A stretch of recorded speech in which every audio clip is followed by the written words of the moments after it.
Hello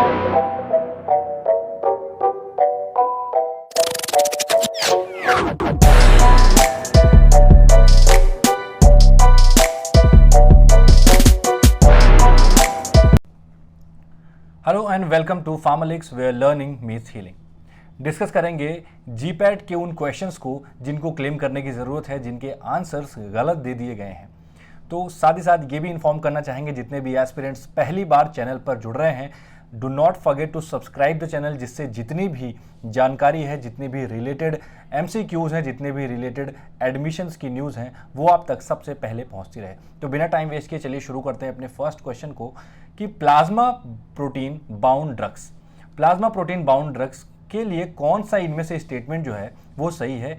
क्या plasma protein bound drugs pharmacokinetically inert होती हैं या फार्माकोडायनेमिकली इनर्ट होती हैं, फार्माकोकाइनेटिकली एंड डायनेमिकली दोनों ही तरह से इनर्ट होती हैं, या सिर्फ फार्माकोडायनेमिकली। देखो ये दो बार दे दिया गया है।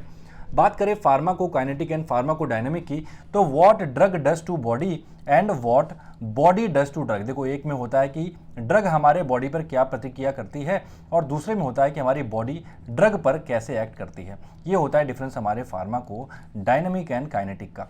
साथ ही साथ डिस्कस करते हैं। देखो जब भी हम बात करेंगे प्लाज्मा प्रोटीन की, तो प्लाज्मा प्रोटीन हमारे पाई जाती हैं ब्लड में, और अगर ये ब्लड में है तो यहाँ पर ये दोनों ही हमारे काम में आएंगे, यानी कि pharmacokinetic as well as pharmacodynamic दोनों ही तरह से ये क्या होती हैं सर, इनर्ट होती हैं। इनका कोई भी एक्शन नहीं देखने को मिलता है। तो सी ऑप्शन हमारा यहाँ पर सही रहने वाला है। एक्सप्लेनेशन की बात करें, रेफरेंस की बात करें, सबसे पहले जो सबसे ज़्यादा ज़रूरी है, तो आप देख सकते हैं फर्स्ट रेफरेंस हमारा आता है biopharmaceutics and pharmacokinetics a treatise DM Brahmankar से। तो ब्रह्मानकर से भी आप ये लाइन पढ़ सकते हैं यहाँ पे कि binding to such protein is important from the view point that bound drug is both pharmacokinetically as well as pharmacodynamically inert, यानी कि दोनों ही तरफ से काइनेटिक प्लस डायनेमिक दोनों ही तरफ से क्या होती हैं सर, इनर्ट होती हैं। सेम चीज़ आप शेनॉय में भी पढ़ सकते हैं, यानी कि pharmacology for dentistry, Tara V Shanbhag Smita Shenoy, second edition में आपको देखने को मिलेगा ड्रग जब भी एब्जॉर्प्शन के थ्रू एंटर करेगी सर्कुलेशन में,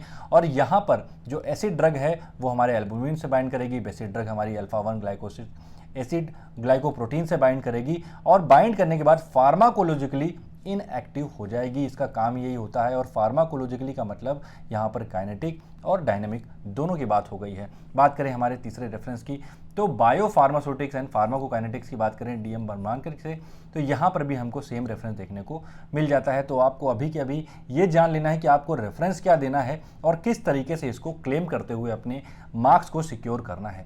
सेकंड क्वेश्चन की तरफ बढ़ेंगे, देखेंगे हमारे क्वेश्चन में क्या है।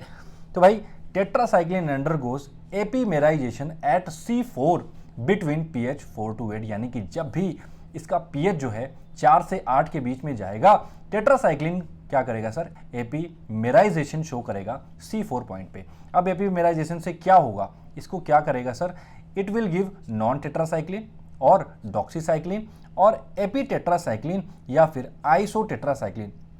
तो हमने ऑलरेडी ये क्लासेस में डिस्कस किया हुआ है कि जब भी टेट्रासाइक्लिन में एपीमेराइजेशन होता है C4 पे और pH का चेंज हमारे 4 से 8 के बीच में होता है, तो हमको 4 एपीटेट्रासाइक्लिन देखने को मिलता है। क्या मिलता है सर, 4 एपीटेट्रासाइक्लिन देखने को मिलता है, और इसके भी आंसर गलत दिए गए हैं। तो यहाँ पर हमारा सी ऑप्शन सही रहने वाला है। आइए रेफरेंस की बात करें, तो हमारे fourth principle medicinal chemistry 7th edition में देखेंगे कि from the top of enol regeneration tetracycline reprotonation from the bottom however produces inactive 4 AP tetracycline. तो यहाँ से आप इसको रेफर कर सकते हैं, देख सकते हैं, स्क्रीनशॉट ले सकते हैं, एंड इसको क्लेम करते समय आप इसको ध्यान में रख के यहाँ पर इसके स्ट्रक्चर को भी ध्यान में रखते हुए इसको क्लेम कर सकते हैं।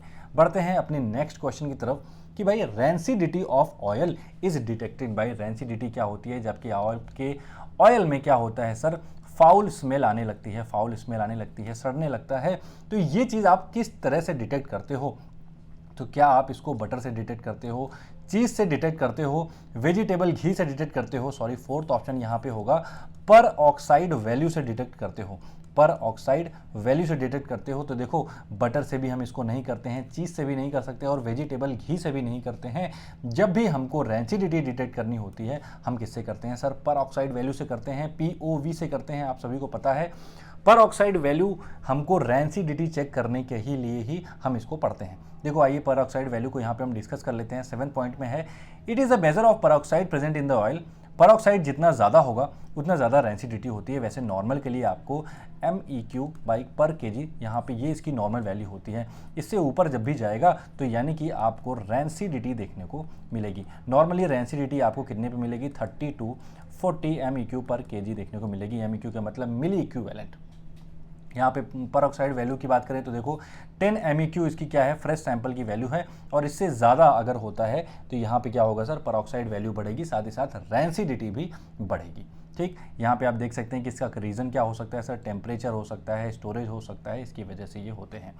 तो यहाँ पे भाई आपको रेफरेंस मिल गया, साथ ही साथ क्लेम करने की आईडी भी मिल गई है। हर एक क्वेश्चन के ऊपर यहाँ पे आईडी मेंशन है कि किस तरीके से आपको क्लेम करना है और कौन सी आईडी के लिए क्लेम करना है। पार्शियल हाइड्रोजिनेशन, नेक्स्ट क्वेश्चन चलेंगे। Partial hydrogenation of vegetable oil in presence of nickel catalyst at 200 degree Celsius gives.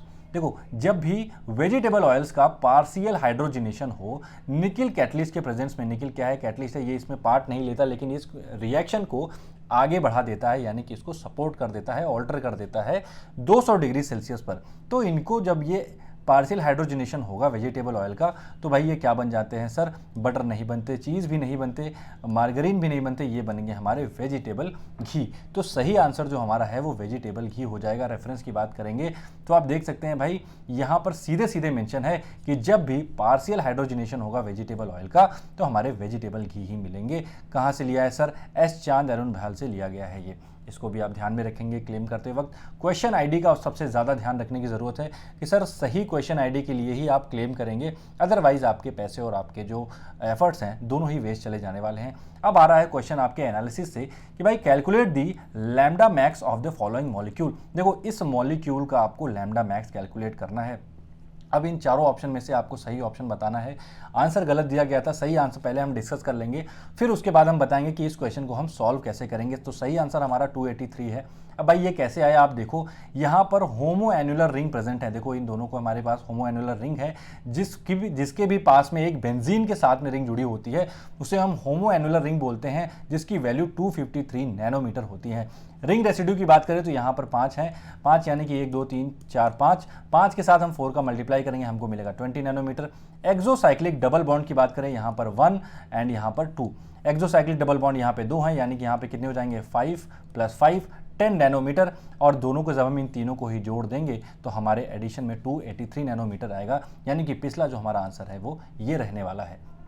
अब इसको आप यहाँ से भी रेफर कर सकते हैं कि भाई instrumental method of analysis BK Sharma page number 143 से आप इसको रेफर कर सकते हैं, यहाँ से ही सोल्यूशन लिया गया है। इसी के साथ नेक्स्ट आगे बढ़ते हैं अपने नेक्स्ट क्वेश्चन की तरफ कि भाई which of the following is a correct expression of average particle size with the value of P = 1। Index related to the size of individual particle and frequency जो है वो कितनी होने वाली है, F2 होने वाली है। यानी कि जब भी आपका जो P का वैल्यू है वो 1 हो और F का वैल्यू हो वो 2 हो। अगर आपको क्लासेस की बातें याद हों तो ये वैल्यू ऑलरेडी हमने डिस्कस करी है, एक बार उससे यहाँ पे आंसर देने से पहले हम ये वैल्यू डिस्कस कर लेते हैं। देखो आंसर तो मैं बता देता हूँ, यहाँ पे डी रहने वाला है, यानी कि ये डी आंसर इसका सही होने वाला है। हमने क्लासेस में कई बार डिस्कस किया है ये पी एंड ये एफ वैल्यू। यहाँ पर पी वैल्यू आपको 1 दिया गया है और एफ वैल्यू 2 दिया गया है, तो ये आपका जो फॉर्मूला है ये इस तरीके से रहने वाला है, ये इसका सही आंसर रहने वाला है। आप रेफरेंस के लिए देख सकते हैं कि Martin physical pharmacy and pharmaceutical sciences 6th edition page number 445 से लिया गया है। क्लेम करते वक्त यहाँ पर आप ये रेफरेंस दे सकते हैं। साथ ही साथ लैकमैन से भी आप यहाँ पे देख सकते हैं कि लैकमैन में भी आपको सेम रेफरेंस आपको देखने को मिलने वाला है। इसी के साथ आगे बढ़ते हैं अपने नेक्स्ट सेक्शन की तरफ। यहाँ पे कुल 4 रेफरेंस मेंशन है, आपको सभी का स्क्रीनशॉट लेना है और सभी में सेम चीज़ आप देखेंगे कि पी की वैल्यू 1, एफ की वैल्यू 2, तो हमारा जो फॉर्मूला है वो ये रहने वाला है। नेक्स्ट इसी के साथ अब इस वीडियो को खत्म करेंगे, मिलेंगे आपसे नेक्स्ट लेक्चर में जहां पर हम कुछ मेमोरी बेस्ड क्वेश्चन सॉल्व करेंगे जीपैट से रिलेटेड, जो कि इसी साल में आए हुए हैं। इसके एडिशन में कुछ नई जानकारी है, जहां पे हम एक नई जीपैट कंपेनियन बुक लॉन्च कर रहे हैं।